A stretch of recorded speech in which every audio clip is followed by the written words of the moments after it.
కులం, మతం, వర్గం, ప్రాంతం, భాష మన రాజకీయాలకి ఇవే పంచ ప్రాణాలు. మరి వీటిని వదిలేసి రాజకీయాలు చేయమంటూ సర్వోన్నత న్యాయస్థానం ఆదేశాలు జారీ చేసింది. వీటిని బట్టి ఓట్లడగడం, రాజకీయాలు చేయడం కూడా అవినీతి కిందకే వస్తుందని ఘాటుగా స్పందించింది. ఇది పాటించని రాజకీయ పార్టీలకు వేటు తప్పదని గట్టిగా హెచ్చరించింది. మరి మన రాజకీయ పార్టీలు ఆ బాటలో అడుగులేస్తాయా? లంచం, బంధుప్రీతి, అక్రమాలు, ప్రజాధనాన్ని స్వార్థానికి వాడుకోవటం,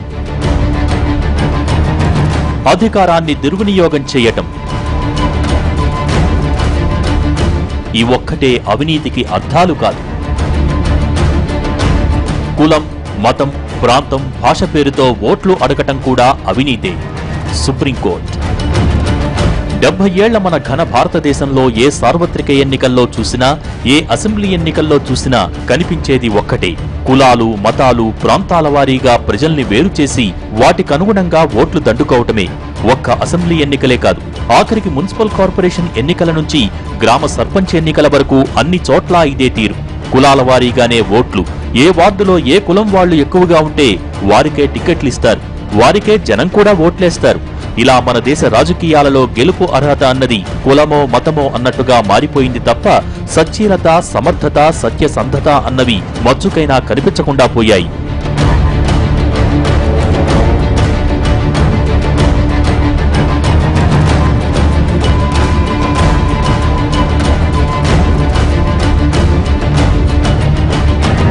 అధికారం కోసం కన్నవాళ్లకు కూడా వెన్నుపోటు పొడుస్తున్న ఈ రోజుల్లో సమర్థతకు అనుగుణంగా టికెట్లిస్తారని ఆశించటం, కేవలం తమ సమర్థతను చూపించే ఓట్లడుగుతారని ఆశించడం కూడా అపోహే అవుతుంది. కానీ కులమతాల ప్రాతిపదికన ఓట్లడగటం అవినీతి కిందకే వస్తుందని సుప్రీంకోర్టు తేల్చి చెప్పేసింది.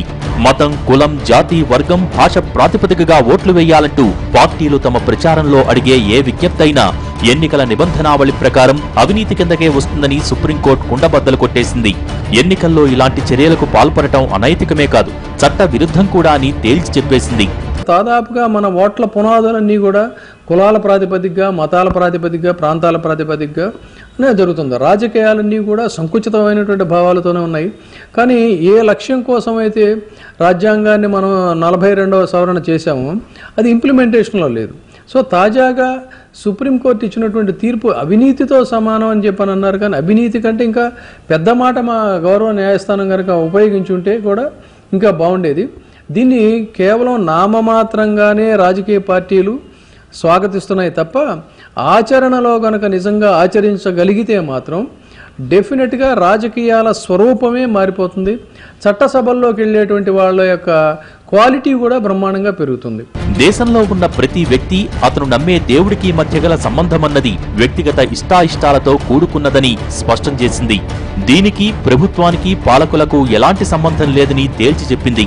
ఎన్నికలన్నవి దేశంలో అత్యున్నత లౌకిక ప్రక్రియగా అభివర్ణించిన కోర్టు అందులో ఎన్నికైన ప్రజాప్రతినిధుల పనితీరు కూడా లౌకికంగానే ఉండాలని కోరింది. అంతకన్నా ముందు వారి ఎన్నిక ప్రక్రియ కూడా అంతే లౌకికంగా సాగాలని తేల్చి చెప్పింది. దేశవ్యాప్తంగా జరిగే ఏ ఎన్నికల ప్రక్రియలో అయినా మతాలకు, కులాలకు తావులేదని స్పష్టం చేసింది.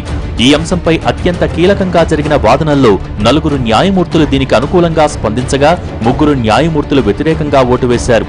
దీంతో 4-3 మెజార్టీతో సుప్రీంకోర్టు ప్రధాన న్యాయమూర్తి జస్టిస్ టిఎస్ ఠాకూర్ నేతృత్వంలోని ధర్మాసనం ఈ తీర్పు వెల్లడించింది.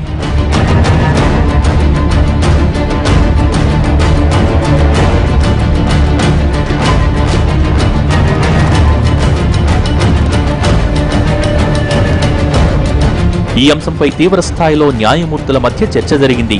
7 సభ్యులతో కూడిన ధర్మాసనంలో 4 న్యాయమూర్తులు మాత్రమే దీనికి అనుకూలంగా ఓటేశారు. జస్టిస్ టిఎస్ ఠాకూర్తో పాటు justice MB Lokur, justice SA Bobde, justice L నాగేశ్వరరావులు కులమతాల ప్రాతిపదికన ఓట్లడగటం ఎన్నికల నియమావళితో పాటు ప్రజా ప్రాతినిధ్య చట్టం ప్రకారం అవినీతి కిందకు వస్తున్నట్టు స్పష్టం చేశారు. కానీ ఇదే ధర్మాసనంలో ఉన్న justice UU Lalit, justice AK Goyal, justice DY చంద్రచూడ్లు మాత్రం కులాల ఆధారంగా ఓట్లడగటం తప్పు కాదని అభిప్రాయపడ్డారు. ప్రజా ప్రాతినిధ్య చట్టంలో అవినీతి విధానాల ప్రకారం పేర్కొన్న సెక్షన్ 123(3) ప్రకారం ధర్మాసనం తీర్పిచ్చింది.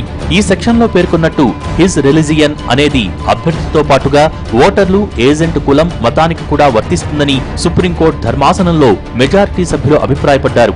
కానీ హిజ్ రిలిజియన్ అంటే కేవలం అభ్యర్థి మతం మాత్రమే అని మిగిలిన ముగ్గురు న్యాయమూర్తులు గట్టిగా విభేదించారు. ప్రజల న్యాయబద్ధమైన ఆందోళనలపై మాట్లాడకుండా వ్యక్తుల్ని అడ్డుకోవడం ప్రజాస్వామ్యానికి విఘాతమని వ్యాఖ్యానించారు. దేశంలో ప్రజలు, ఓటర్లుగా ఉన్న ప్రజల సమస్యలపై మాట్లాడటాన్ని, చర్చించటాన్ని ఏ చట్టం కూడా అడ్డుకోదని చెప్పుకొచ్చారు. దీన్ని ఓటర్లను ప్రభావితం చేస్తున్నట్టుగా అర్థం చేసుకోకూడదని జస్టిస్ చంద్రచూడ్ అభిప్రాయపడ్డారు. మొత్తంగా ఈ అంశంపై లోతైన విచారణ జరిపిన న్యాయస్థానం గత అక్టోబర్ 27న తీర్పును వాయిదా వేసింది.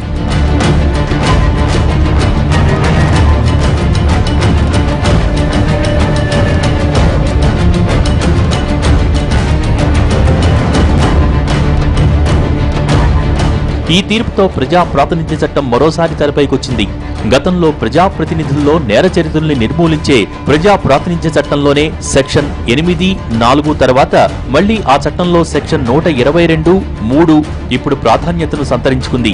ఒక అభ్యర్థి లేదా అతని ఏజెంట్ అభ్యర్థి అనుమతితో ఇంకెవరైనా తన మతం, జాతి, కులం, వర్గం, భాష ఆధారంగా చేసుకుని ఓట్లు వేయాలని అడిగినా లేదా వేరొకరికి ఓటు వేయకుండా నిరోధించినా, ఇందుకోసం జాతీయ చిహ్నాలను ఉపయోగించుకున్నా అదంతా అవినీతి కిందకే వస్తుందని నిర్వచించారు. అయితే ఇందులో అతని మతం అనే పదం కేవలం అభ్యర్థికే వర్తిస్తుందా లేక ఓటరుకు కూడా వర్తిస్తుందా అన్న సందేహం తలెత్తడంతో వివాదం ధర్మాసనం ముందుకు చేరింది. 7 సభ్యుల ధర్మాసనంలో న్యాయమూర్తులు ఇందులో హిజ్ అన్న పదం అభ్యర్థికే వర్తిస్తుందని స్పష్టం చేశారు. సుప్రీంకోర్టు స్పష్టమైన తీర్పునిచ్చింది కాబట్టి ఎన్నికల సంఘం వాళ్ళ కోడ్ ఆఫ్ కాండక్ట్ అంటే రాజకీయ పార్టీల ప్రవర్తన నియమావళి ఎన్నికల సమయంలో ఎలా ఉండాలని చెప్పినది స్పష్టంగా నిర్వచించే అవకాశం ఉంటుంది. దానికి టీత్ ఉంటాయి. సుప్రీంకోర్టు తీర్పిచ్చింది కాబట్టి దానికి కొంచెం పళ్ళు ఉంటాయి. అంటే దాన్ని కఠినంగా అమలు చేసే అవకాశం ఉంటుంది. ఒకవేళ దాన్ని పాటించకపోతే పార్టీల గుర్తింపు రద్దు చేస్తామనో, లేకపోతే పార్టీలో ఎన్నికల్లో పోటీ చేసే వాళ్ళని తిరస్కరిస్తామనో రకరకాలుగా ఒకసారి ఆంక్షలు పెట్టడం మొదలెడితే సమాజం దాన్ని సమ్మతిస్తుంది. కాబట్టి సమాజం అన్ని వర్గాలు కూడా కొన్ని సందర్భాల్లో తాత్కాలికంగా ప్రలోభాలకో ద్వేషాలకు గురైనా కూడా 199 సందర్భాల్లో అందరూ సామరస్యంగా ఉండాలని ప్రజలంతా కోరుకుంటున్నారు. సామాన్యులు, సంపన్నులు, గ్రామ ప్రాంతాలు, పట్టణ ప్రాంతాలు కూడా. కాబట్టి సమాజం కూడా ఇది కోరుకుంటుంది. కాబట్టి విభజనలు వద్దని కోరుకుంటుంది. కాబట్టి ఖచ్చితంగా పార్టీలు పాటిస్తాయి. ఎన్నికల సంఘానికి కాస్త గట్టి ధైర్యం వస్తుంది దీన్ని పాటించడానికి, అమలు చేయడానికి. ఇది మంచి తీర్పు. దీన్ని పూర్తిగా నేను స్వాగతిస్తున్నాను. నిజానికి ఈ చట్టంలో ఉన్న అతని అనే మాటకు అర్థం అభ్యర్థి మత విశ్వాసం మాత్రమేనని 1995లో సుప్రీంకోర్టు తీర్పు చెప్పింది. దీంతో అప్పటి నుంచి 22 ఏళ్లుగా ఈ వివాదం అలాగే ఉండిపోయింది. కానీ ఇప్పుడు అదే సుప్రీంకోర్టు అందుకు భిన్నంగా స్పందించింది. సెక్షన్ 123(3)లోని అతను అనే మాట ఓటరు మతం, జాతి, కులం, వర్గం, భాష గురించే చెప్పదు. అభ్యర్థి మతం, కులం, భాష, వర్గం గురించిన ప్రస్తావన ఉంది. ఆ పేరుతో అభ్యర్థి ఓట్లు అడగటం, మరో అభ్యర్థికి ఓటు వేయవద్దని చెప్పటమనే భావం ఇందులో ఉందని వ్యాఖ్యానించింది. మతాన్ని ఆచరించి కట్టుబడే స్వేచ్ఛ ప్రతి ఒక్కరికి ఉంటుంది. కానీ దాన్ని ఎన్నికల ప్రయోజనాలకు వాడుకోవటం తగదన్నది మెజార్టీ న్యాయమూర్తుల అభిప్రాయం. ఎన్నికల్లో కులమతాల వినియోగాన్ని నిరోధించటానికి ఎన్నో చట్టాలు ఉన్నాయని, కానీ వాటిని అమలు చేయడం కష్టంగా మారిందని అన్నారు.